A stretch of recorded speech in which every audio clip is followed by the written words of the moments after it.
I'm James Brown, and I'm a little skeptical. How do you solve a problem like a disappearing audience?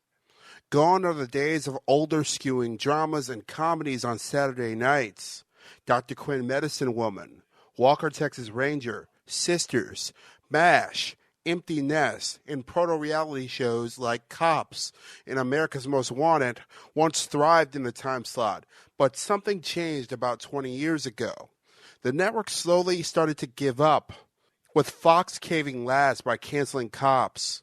Today, viewing rates have dropped so low that Saturday nights are now a network TV black hole, and the networks have responded creatively.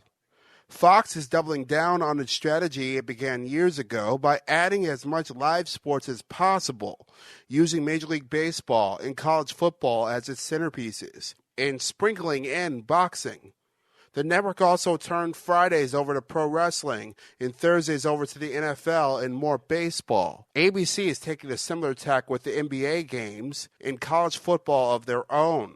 The Alphabet Network runs high-profile basketball games on Saturdays from about mid-season until May. The rest of the year is filled with reruns.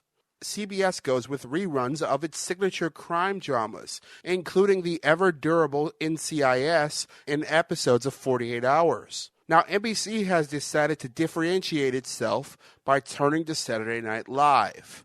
For the first time in its history, SNL will air live from sea to shining sea every week. The network experimented with this move last year. SNL and most network shows premiere at the same time during Eastern and Central Time, and on a delay in Mountain and Pacific Time. But this year, the show will air at 9:30 in Denver and 8 p.m. in LA.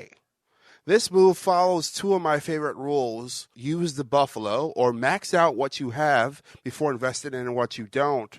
And from the 22 immutable laws of marketing, be first in a category, and if you're not first, make a category up to be first in. Those two axioms are why I believe this move will likely work, as well as anything works on network TV these days. When you're the only original programming that night, the viewers who aren't streaming or watching sports will likely drift toward the middle-aged comedy show, enough to fill a gaping hole in network television and win, or at least routinely compete to own the night.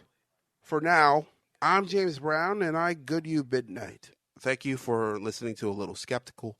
You can leave me a voicemail or send me a message at alittleskeptical.com. You can also find back episodes there and more about me. You can find me on social media at James Brown TV everywhere. You can also find the show at A Skeptical Show everywhere.